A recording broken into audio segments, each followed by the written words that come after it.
So for the first time since 2011, the first leg of both Championship playoff semi-finals ended goalless. Not the best day for football, but I think we'll take it. Alfie, you were there. Going to start with you. I think Saints will probably be more pleased with that result. Yeah, I think they probably will be. I think the game pretty much went as I expected it to, if I'm being completely honest. I think I obviously predicted a 1-1 draw, and given on the quality of a couple of the chances, it could have easily been that. Alex McCarthy had a really good game in goal, obviously, apart from the one moment where he sort of left Taylor Bellis a bit high and dry in the box. Did excellent, 2 really good saves. And Ross Stewart was unlucky not to score with his first ever shot for the club 10 months after signing, when his deflected effort was saved really well by Alex Palmer. So I think that it's probably a fair result. It was obviously a hot day. I think there's quite a few complaints from Russell Martin and Flynn Downs in the post-match media that the pitch was a bit sticky and they couldn't really play their football. And I think they're hoping that it'll be a little bit better on Friday.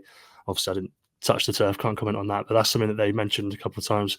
So I think 1-0. I think it's 0-0 draw is totally fair enough. It could have easily been 1-0, could have been more. They had to weather out a really, really, I suppose, nervy first 15 minutes where I thought that things were going to go south quite quickly. To be honest with you, there was so much pressure on the box, but when it came to the 6-yard box and just slightly outside, they actually managed to defend it. They didn't stop anything up until then, but they weathered that and they got through that period, and then it was a pretty even game from there. So I think bringing it home, now it's just a straight shootout. It's 2 cup finals, effectively 2 knockout games. Both of them start 0-0. And I think Southampton will feel pretty confident about progressing. But I think it's a good result. 5th in the league. They've got a good home record. They're a good team. They had a good atmosphere behind them. And they've come out of it unscathed. So I don't think they can have too many complaints. I was slightly nervous when we didn't touch the ball for the first 8 minutes. Glen, obviously playing with that 5 at the back. I think we kind of touched on that last week. We might have called that. We got the clean sheet. A good game plan for you. Did it work? Yeah, I think so. I think you could tell from the first minute that the game was, the first one of 2.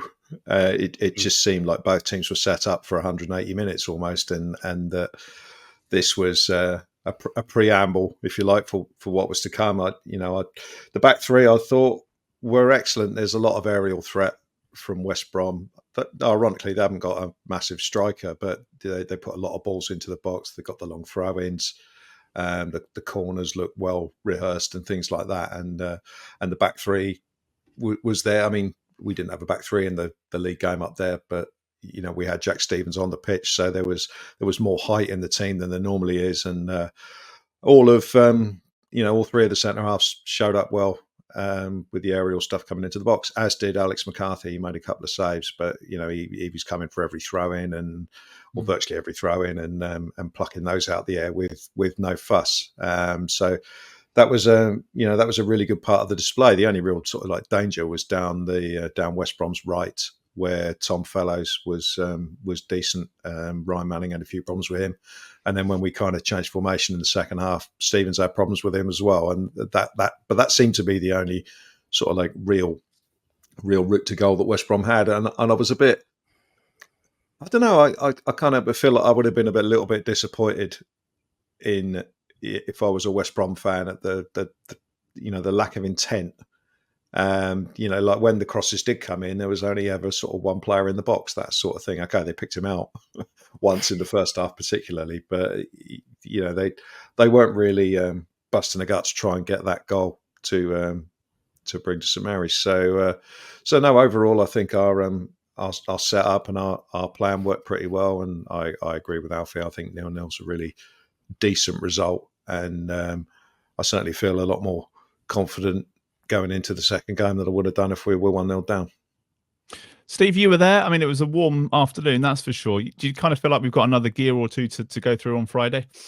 Definitely, yeah. I mean, I think both sides kind of gave it a go in terms of trying to play at some sort of pace, but I think the conditions, both sort of aerially and underfoot, kind of put paid to it a little bit. I mean, West Brom they did, in fairness to the ground staff, they did water the pitch heavily, sort of pre-match. So it wasn't for the want of trying. It wasn't like they deliberately left it out in the sun to bake. It was just the way it happened. The first sort of spell of proper hot weather we've had all year. And yeah, I mean, it was sweaty, presumably sweaty on the pitch. It was pretty sweaty up at the back of the stands as well. So yeah, I think ultimately you'd think we're probably slightly more satisfied than West Brom are, given the sort of difference between their home form and away form. You'd think that they probably had an eye on taking something to hold on to back to St Mary's, and we've managed to stop them doing that.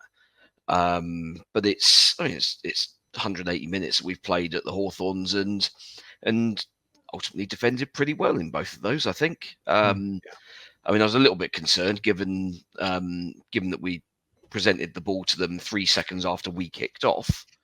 That was kind of a sort of bit of a sort of forebearer of how things might have panned out, but we rode that sort of early storm eventually, and yeah, we got a grip on the game for the most part. I think we were fairly controlled, but it was one of those where I think with the heat and the obviously where you're playing a central striker who's very clearly third choice at best, and basically there was a lack of confidence in putting the ball up to Mara to hold on to. In fairness, the sort of 2 or 3 times he did actually get involved, he was fine. Decent layoffs, one little turn around the corner that created a bit of space for Downs, I think it was.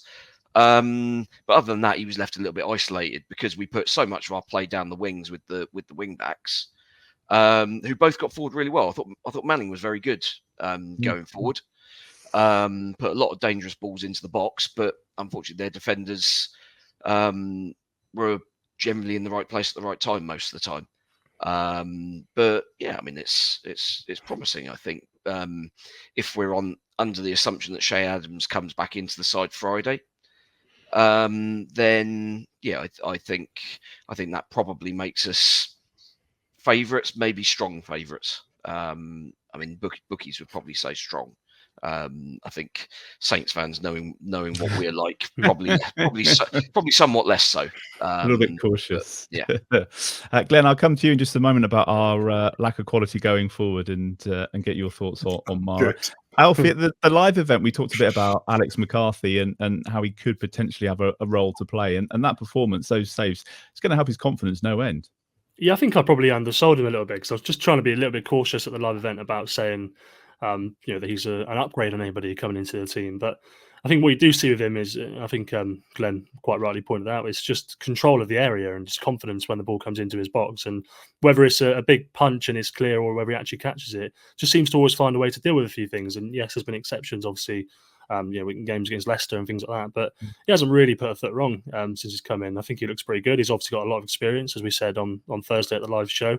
And that, like you said, that'd be brilliant for his confidence. And it's now getting to the point where we've asked Russell Martin all season, what's happening with Che Adams, what's happening with Stuart Armstrong and the other 2 guys out of contract.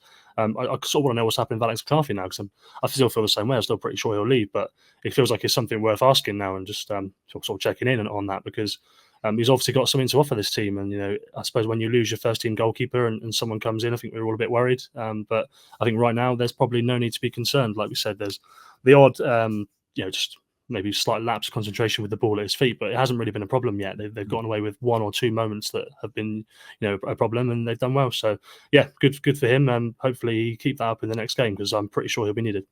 I did laugh when Flynn Downs referred to him as a joke of a goalkeeper afterwards. I think he meant it as a term of endearment. And I was thinking we've definitely referred to him as a joke of a goalkeeper on here in the past couple of years. But they do his confidence no good. Glenn, were you surprised to see Mara starting? Another chance for him to try and prove that he can turn up and play? Bearing in mind that Che Adams was injured, then no, I'm not really surprised that he got chosen. It's basically a choice between him and Kamaldeen Sulemana, isn't it? If Ross Stewart's not fit enough to start. So, I mean, Sulemana's only played 20 minutes up front. So Mara is the most logical fit, whether you think he's good enough or not. But no, I wasn't altogether surprised. No, that's not really fair. I was disappointed to see his name in the starting lineup, put it that way. But once I realised that Che Adams wasn't even on the bench, then it becomes less surprising. But I mean, I'd say Joe Tessam is a better judge than me, and you I don't know if anyone listened. I don't usually flag other people's podcasts, but the Adam and Joe podcast on the way home was worth a listen, because Joe Tesson basically sums up Mara pretty well, and I'll let you go and check that out. Basically saying that he's just not good enough, and he doesn't seem to have the attitude to almost want to be good enough. There was one incident that stood out for me with the ball got played over to the left hand side, and the ball was to Mara's left and Kyle Bartley was to his right. And it was just simply a case of a simple shield the ball, and just hold on to it and maybe draw a foul or wait for other players to get involved. And 1 second later, Kyle Bartley's got the ball. He's not even made a challenge and he's walking up the pitch with it. And I'm just thinking, what's happened there? He's just, for a relatively big guy, he just doesn't seem to understand that you've got to put your body in the way sometimes, and you've got to be physical, even if it is a big centre half coming in with you. And to me, he just doesn't do enough. And as Steve said, when he gets involved, sometimes he's not too bad, but he just doesn't get involved enough for me. I don't think he doesn't seem to show for the ball much, and and that lack of physicality for a player of his size playing that position is just never gonna work. So the club's got a decision to make in the summer, really, depending on what division we're in, as to whether he's worth persevering with. Can they get any money for him? But yeah, he's one that I wouldn't bat an eyelid if he left, to be honest. But at the end of the day, he's played. We haven't lost a game. And, the ideal scenario for next week is that Che Adams starts the game and Ross Stewart comes on. So there you go. I thought you were going to say that Joe Tesson would be a better option up front. I wasn't sure. Maybe a couple of years ago, not now. Alfie, good to see Ross Stewart getting a bit of extra time as well, a little bit longer than the previous one. And as you said, that deflected shot from 20 yards could have been the dream afternoon. Yeah, I think so. He came on with 19 or 20 minutes left of regulation time, and then sort of 6 or 7 more. I think this is probably the performance where we saw more of him than the last sort of 4 cameos, where he didn't really get into the game. He wasn't really expected to, but I thought what we saw from him this time was a lot of movement, a real desire to actually make runs, get on the ball. I think the dynamic of the attack changed when he came on. And to be fair, he obviously came on with 2 other players at the same time as well, so it probably was going to. But I just felt like there was, like I say, just a real desire and real want to make something happen, want to play. And Russell Martin, when we've asked Russell Martin every single week, the answer's always been, he's been banging on my door asking to start a game, to play 60, to play 70, and they've really had to hold him back. They really had to just make sure that they take their time with him. And I think you do see a bit of that when he plays, to be fair. I think he does want it. So he's a real option now. Like Glen said, it's absolutely perfect. They can just start Che Adams. And if he's fit to do 65, 70, then you've got Ross Stewart to finish the game. So I don't think there's a problem now in terms of those attacking options. And it will just be written for him to get that goal. So unlucky. It's a brilliant save from Palmer. It really is. I don't know how he stopped it. It would have obviously been a bit of fortune for Ross as well. But he's got a chance to be a hero, against all the odds, I suppose. So nice to see, and good luck to him. And the other changes, Steve, how much of that kind of last 20 minutes was us just going for the draw when obviously Manning came off and I think Brooks came on as well, didn't he? Well, it was Brooks and Fraser. So, we switched back to a back 4 with Stevens playing that left back role, similar to the league game up at their place in February. I'm not sure that was necessarily even playing for a draw. I think that was just trying something a little bit different. It was because Fraser seemed to get a lot of space out on that left flank in the 20 odd minutes that he had on the pitch. And Brooks was playing a little bit more centrally. He wasn't quite on the right wing, but he was just tucked inside a little bit, almost in a sort of number 10 role again. And he was okay. He probably wasn't quite as involved as I think many of us would have liked. But I think when you've got Walker Peters as the attacking outlet on that flank, you can afford to have the guy on that side of the midfield tucking in slightly to just give us a few more bodies in there. But yeah, Fraser was involved quite a lot. Won us a couple of corners. Final ball wasn't quite there, and that kind of applies to everybody really. In that every ball into the box was either really well dealt with defensively or just wasn't quite in the right place. So some slight sort of tinkering with the radar on those ahead of Friday, and I think we're pretty well set, to be honest. Going to get on and preview Friday in just a moment. I mentioned it was the first time since 2011 that the first leg of both Championship playoff semi-finals ended goalless. Who went on to win it that year, Steve? Oh, Christ, can't remember. Swansea. Oh. Norwich and QPR had already gone up, and Shane Long scored twice for Reading in the final, but they lost. So I was just trying to grasp at a few straws there and the connections.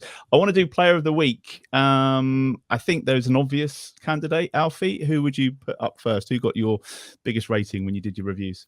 I didn't actually do the ratings this week. It was George. I don't know what he gave as the highest rated player. I mean, the obvious candidate that you're referring to is Alex McCarthy, so I suppose I'll just put my foot in and put that one down now. Good performance, saving both halves, kept Saints in the game, I suppose, to a degree, just like their goalkeeper did with Flynn Downs and with Ross Stewart as well. So yeah, I'll go for Alex McCarthy. There were a couple of others, Glen, that might have stood out. Flynn Downs, I thought, was excellent. Picked up a booking, but he had to do that. That was someone else sold him down the river. Smallbone's fault. Yeah, someone else sold him down the river. But yeah, I thought he was excellent, driving forward from midfield. He seems to be showing a lot more in an attacking sense recently, with just driving with the ball or that chance that he had. He showed he's not a striker because he should have taken that first time. But when he took the touch, it allowed the guy to sort of get the block in. And Adam Armstrong should have done better with the rebound, I think, as well. Was something I don't think we've discussed yet. When it came down, and he kind of does tried what to he side needed. foot it, didn't he? It was odd. When it's coming over your shoulder like that, I don't think you can really be too precise. It's difficult. Yeah, the first time I saw it, it looked like he was trying to lash at it, as he tends to do, and just not made a decent connection. But I do think there was an element of two minds in it. Do I lash at it? Do I side foot it? And he ended up kind of doing a sort of hybrid of both, and it missed anyway. But anyway, that's not what we're talking about. Player of the week, to me, Flynn Downs was the best outfield player out there for us. Any of the defenders, Steve? I mean, we kept a clean sheet. I thought Walker Peters was very good. Given that he was often doubled up on in the attackings when he was defending, it was interesting that obviously where we were playing a 5 for the first hour and a bit, the fullbacks were defending much wider. So as a result, he's defending outside the width of the penalty area, which therefore meant that he was actually able to stop some crosses coming in, which is as you can probably remember, is a bit of a bugbear of mine. And he was pretty good at that. Manning a little bit less successful on the other flank, but that was basically because Fellows is seemingly 2-footed, whereas the lad on their left flank was absolutely desperate to get everything onto his right foot. Yeah. But yeah, Walker Peters is very good. I thought Smallbone had a very curious game, in that there was quite a lot that he did really well. One thing that probably wasn't picked up on TV was the number of really good runs he made into space between the lines, and the ball just never came, from whether that was from a defender or from Downs or a Rebo dropping deep. People just not finding him, or not well, seeing they just didn't look up, didn't see him, didn't play the pass, and played something safe either sideways or maybe backwards. But then on the flip side, there were quite a few occasions where he was played the ball to feet, but had a defender up behind him, and he was just really flat-footed, and the defender always stepped in ahead of him, and we surrendered possession quite a few times in the first half because of that.